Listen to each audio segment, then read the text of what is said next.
स्वतंत्रता पूर्व भारत में नियोजन की संकल्पनाएं। भारत में नियोजित ढंग से आर्थिक विकास करने की नीति के तहत आजादी के पूर्व कई संकल्पनाएं प्रस्तुत की गईं, जिनमें प्रमुख इस प्रकार हैं। 1. विश्वेश्वरैया योजना, द विश्वेश्वरैया प्लान, 1934 में सर एम विश्वेश्वरैया द्वारा। 2. कांग्रेस योजना, कांग्रेस प्लान, 1938 में नेशनल प्लानिंग कमेटी एनपीसी द्वारा। 3. मुदालियर समिति, द मुदालियर कमेटी, 1941 में राधा स्वामी मुदालियर द्वारा। 4. बॉम्बे योजना, बॉम्बे प्लान, 1944-45 में जे.आर.डी. टाटा आदि 8 उद्योगपतियों द्वारा। इसे टाटा बिरला प्लान भी कहते हैं। 5. गांधीवादी योजना, द गांधीयन प्लान, 1944 में श्रीमन नारायण अग्रवाल द्वारा। 6. जन योजना, द पीपुल्स प्लान, 1945 में एम.एन. राय द्वारा। 7.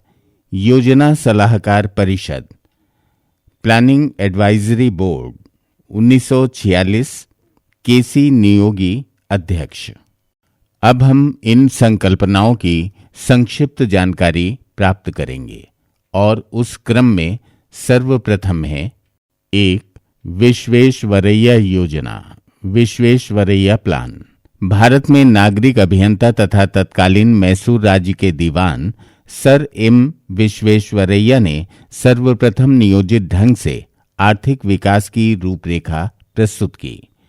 1934 में इनकी पुस्तक the planned economy for India शीर्षक से प्रकाशित हुई, जिसमें वर्णित नियोजन को क्रियान्वित करने के लिए तत्कालीन ब्रिटिश सरकार को सौंपा गया।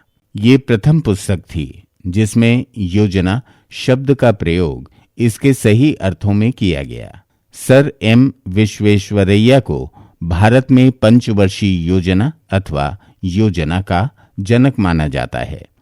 इस पुस्तक में ये आंकलन किया गया कि यदि नियोजित ढंग से आर्थिक विकास किया जाए तो राष्ट्रीय आय 10 वर्षों में 2 गुनी हो जाएगी। तत्कालीन ब्रिटिश सरकार ने इस योजना पर कोई ध्यान नहीं दिया। 2. कांग्रेस योजना, कांग्रेस प्लान, 1938 में भारतीय राष्ट्रीय कांग्रेस के तत्कालीन अध्यक्ष सुभाष चंद्र बोस ने कांग्रेस के हरिपुरा गुजरात अधिवेशन में कहा था कि भारत को नियोजित ढंग से आर्थिक विकास करना चाहिए। इसी अधिवेशन में जुलाई 1938 में पंडित जवाहरलाल नेहरू की अध्यक्षता में 15 सदस्यीय नियोजन समिति का गठन किया गया। ये योजना कांग्रेस योजना के नाम से जानी जाती है। 1949 में इस समिति की रिपोर्ट प्रकाशित हुई जो भारत में नियोजन का आधार बनी। 3.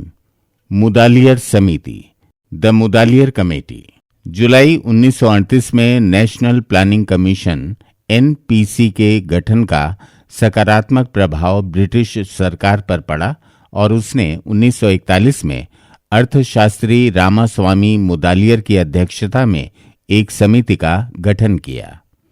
मुदालियर समिति के रूप में चर्चित इस समिति को देश के लिए योजना बनाने का काम सौंपा गया। 4. बॉम्बे प्लान, 1944 में अर्देशीर दलाल की अध्यक्षता में बंबई के 8 प्रमुख उद्योगपतियों ने a brief memorandum outlining a plan of economic development of India नामक योजना प्रस्तुत किया। इस योजना को टाटा बिरला योजना या बॉम्बे योजना नाम से जाना जाता है। बंबई के 8 प्रमुख उद्योगपति थे सर पुरुषोत्तम दास ठाकुर, श्री राम, सेठ कस्तूरलाल भाई, जॉन मथाई, एडी श्राफ, अर्देशीर दलाल, जे.आर.डी. टाटा तथा जी.डी. बिरला।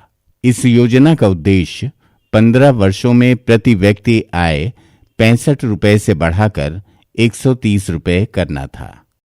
5.